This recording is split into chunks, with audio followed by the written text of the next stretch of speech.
bisa bertemu, bisa belajar bertatap muka di sekolah. Sebelum pelajaran dimulai, kita akan berdoa terlebih dahulu dan dilanjutkan dengan tepuk PPK dan salam PPK. Berdoa mulai.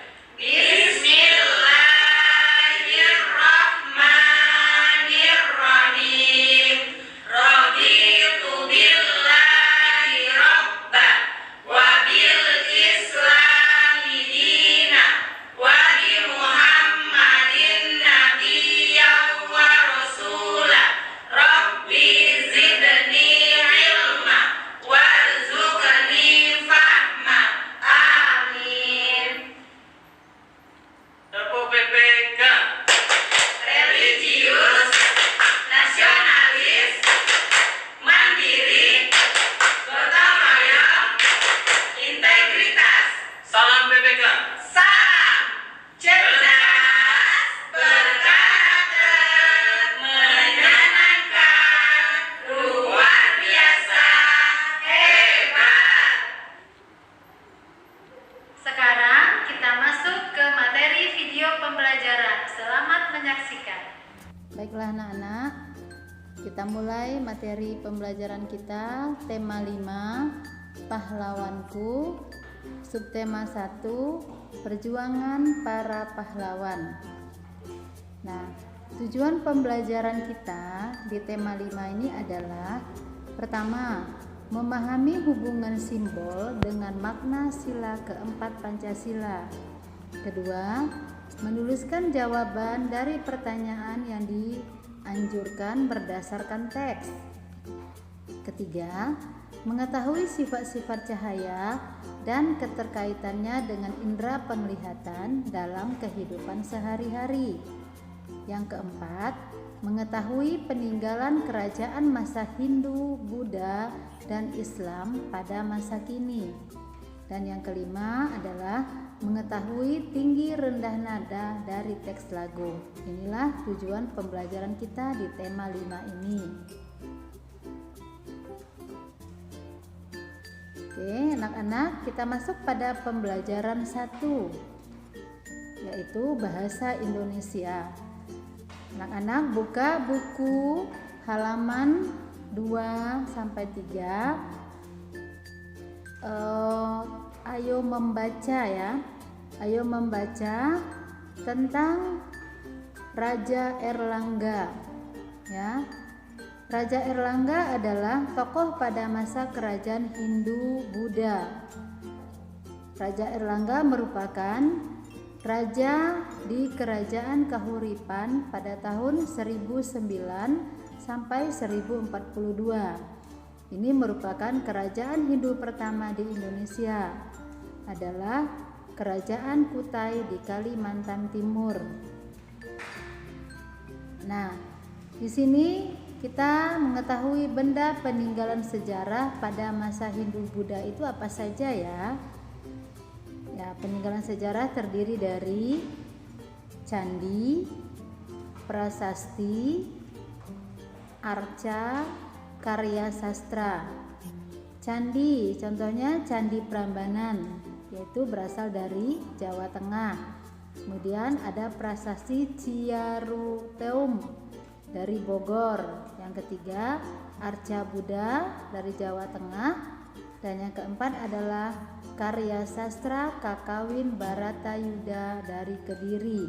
Nah, penjelasan tentang benda peninggalan sejarah ini dapat anak-anak baca di halaman 4 sampai halaman 6. Nah, di situ bisa anak-anak lihat gambarnya dan juga baca tentang peninggalan sejarah di masa Hindu Buddha ini ya.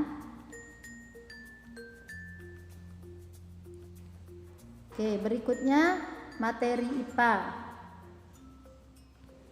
Materi IPA kita belajar tentang anatomi mata. Nah, di gambar bisa terlihat bagian-bagian anatomi mata. Nah, di sini Ibu akan menyebutkan fungsi dari masing-masing anatomi mata. Pertama, Fungsi kornea untuk melindungi mata dari benda-benda asing dan melakukan refraksi di lensa mata. 2. Fungsi pupil mengatur jumlah cahaya yang masuk ke bola mata. Yang ketiga, fungsi lensa mata untuk membentuk sebuah gambar. 4. Fungsi iris untuk mengatur besar kecilnya pupil dan memberi warna pada mata. 5. Fungsi saraf optik adalah untuk meneruskan informasi bayangan benda yang diterima retina menuju ke otak. Yang keenam, fungsi retina untuk menangkap bayangan yang dibentuk lensa mata untuk kemudian diubah menjadi sinyal saraf. Ketujuh, fungsi koroid untuk menyuplai oksigen dan nutrisi untuk bagian-bagian mata yang lain, khususnya retina. Dan yang kedelapan adalah fungsi sklera untuk melindungi struktur mata dan membantu mempertahankan bentuk mata. Nah, jadi kita tahu bahwa benda yang menghasilkan cahaya sendiri disebut sumber cahaya. Nah, sementara sumber cahaya bumi kita adalah apa? Matahari. Nah, jadi kita harus menjaga kesehatan mata kita. Karena apa? Karena kita dapat melihat benda karena ada cahaya. Benda memantulkan cahaya ke mata. Oke.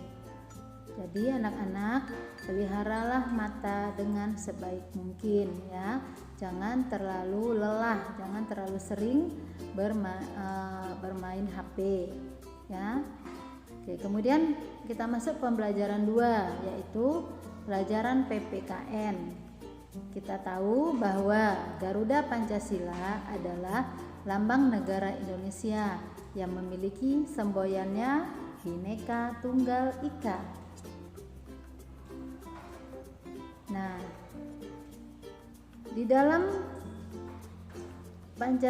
dalam sila keempat Pancasila itu ada simbolnya adalah kepala banteng ya, merupakan binatang sosial yang suka berkumpul seperti halnya musyawarah di mana orang-orang harus berkumpul untuk mendiskusikan sesuatu.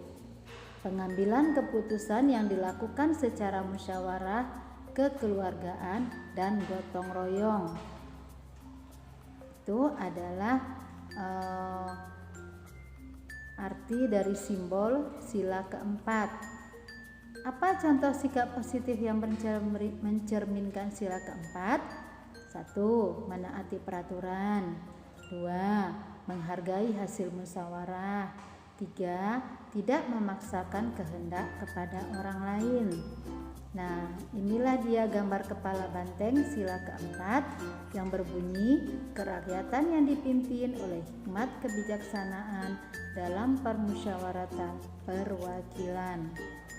Nah, berikutnya di pembelajaran 2 ada pelajaran SBDP ya. Di pelajaran SBDP ada teks lagu di halaman 13 yang berjudul Maju Tak Gentar. Nah, anak-anak bisa ya bernyanyi bersama orang tuanya. Nyanyikanlah lagu perjuangan ini dengan penuh semangat bersama orang tuanya. Oke. Nah, berikutnya kita masuk pembelajaran 3 bahasa Indonesia, yaitu anak-anak ayo membaca teks. Membaca teks apa? Membaca teks Raja Kertanegara ya. Nah, sini ada bacaan atau teks tentang Raja Kertanegara. Nah, tokoh pada masa kerajaan Hindu-Buddha juga ya. Raja Kertanegara adalah raja terakhir dan raja terbesar dalam sejarah Singasari. Raja Kertanegara merupakan pencetus ide Cakrawala Mandala Nusantara. Tujuannya apa? untuk membendung pengaruh Raja Kubilai Khan ke wilayah timur. Pada masa pemerintahan Raja Kertanegara pada tahun 1268 sampai 1292 Masehi, Kerajaan Singasari mencapai masa kejayaannya. Nah, kita masuk kepada materi IPA. Materi IPA masih tentang cahaya ya. Pemantulan atau refleksi adalah beloknya cahaya karena mengenai sebuah permukaan. Peristiwa pemantulan merupakan salah satu sifat dari cahaya. Nah, pemantulan dibagi menjadi dua. Pertama, pemantulan teratur. Yang kedua, pemantulan baur. Apa itu pemantulan teratur?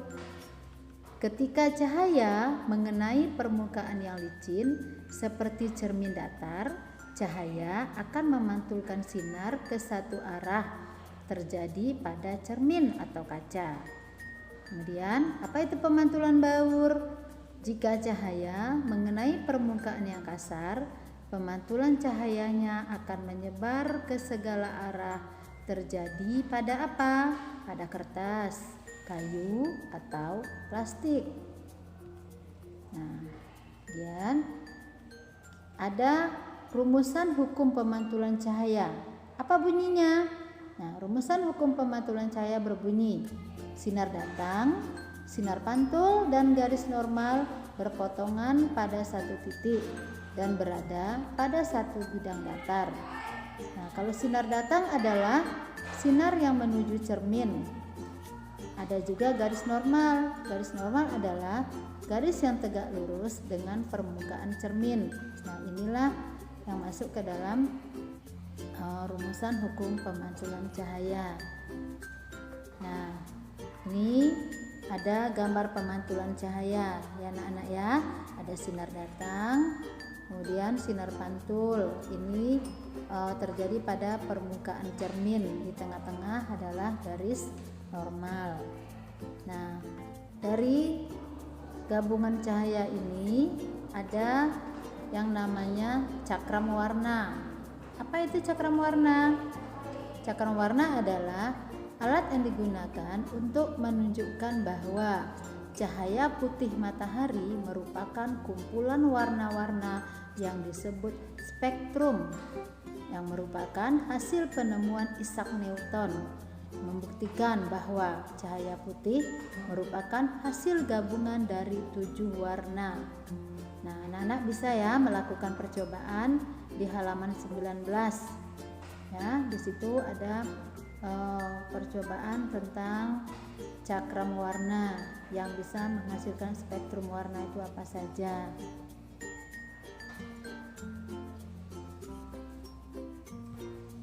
Nah, berikutnya anak-anak kita masuk ya ke pembelajaran 4. Nah, di pembelajaran 4 kita kembali bertemu dengan bahasa Indonesia, yaitu anak-anak buka halaman 21 ya. Membaca teks tentang pahlawan kita, yaitu Mr. Supomo. Nah, anak-anak baca dulu ya. Nah, siapa itu Mr. Supomo? Mr. Supomo adalah seorang pahlawan nasional. Mr. Supomo merupakan tokoh dalam perumusan Pancasila. Mr. Supomo ini adalah aktif dalam Badan Penyelidik Usaha-usaha Persiapan Kemerdekaan Indonesia atau BPUPKI. Nah, di sini terdapat konsep dasar negara Indonesia yang menghasilkan Piagam Jakarta yang dirumuskan pada tanggal 22 Juni 1945. Nah, keterangan jelasnya anak bisa baca sampai habis ya. Nah, kemudian untuk pelajaran PKN ini menyebutkan bahwa dalam sebuah musyawarah setiap orang berhak untuk mengeluarkan pendapat. Pendapat setiap orang tidaklah sama. Kita harus menghargai pendapat orang lain. Sikap tokoh yang sesuai dengan sila keempat Pancasila dapat diteladani, misalnya ikut bermusyawarah dalam suatu organisasi. Sikap yang sesuai dengan sila Pancasila dapat diterapkan dalam kehidupan sehari-hari. Apa contohnya, Bu? Nah, contohnya datang tepat waktu di sekolah. Ya, semoga suasana kita, wabah ini cepat berlalu dan anak-anak bersama ibu guru bisa sekolah seperti biasa sehingga bisa menerapkan sila keempat Pancasila untuk bisa datang tepat waktu di sekolah.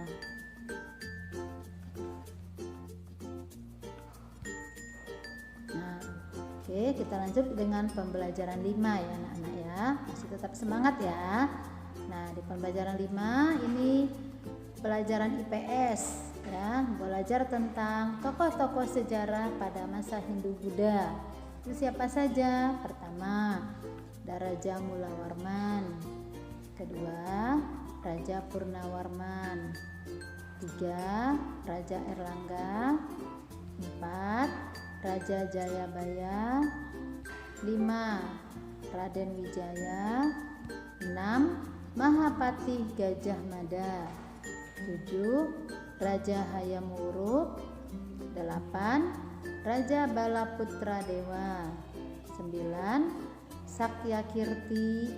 10, Raja Kertanegara. Nah, untuk lebih jelasnya anak-anak bisa baca halaman 26 sampai 28. Nah, setelah dibaca anak-anak buka lagi halaman 29, itu ayo lakukan ya, mengerjakan perintah ayo lakukan.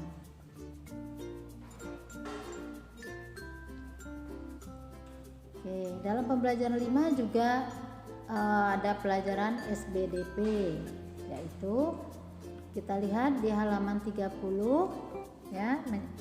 Mari kita menyanyikan lagu Bangun Pemudi Pemuda dengan penuh semangat. Nah, apa saja unsur-unsur yang membentuk sebuah lagu? 1, ada notasi musik ya, yang terdapat nada. Nada adalah bunyi yang getarannya teratur. 2, tanda kunci merupakan tanda yang digunakan pada garis para nada untuk menunjukkan letak titik nada. Ketiga, melodi adalah rangkaian sejumlah nada atau bunyi berdasarkan perbedaan tinggi rendah atau naik turunnya.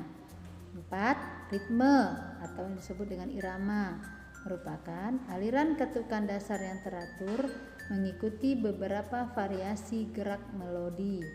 5, harmoni meliputi susunan peranan dan hubungan dari sebuah paduan bunyi dengan bentuk keseluruhan. Yang ke-6, tempo adalah cepat atau lambatnya sebuah lagu.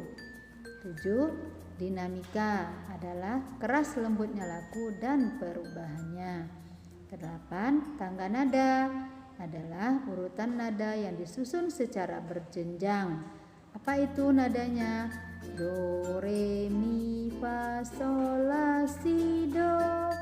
Nah, dan yang ke-9, ekspresi adalah perasaan dalam pembawaan lagu. Jadi harus ditunjukkan, dapat ditunjukkan di wajah kita, bagaimana ekspresi kita atau perasaan kita dalam membawa lagu. Nah, untuk pembelajaran ke-6 ya, anak-anak cukup membaca halaman 32 tentang pahlawan nasional kita, yaitu Bapak Agus Salim ya. Dibaca, diamati bagaimanakah perjuangan Bapak Agus Salim ini. Oke, baiklah anak-anak, terima kasih atas perhatiannya. Sekian penjelasan materi pembelajaran dari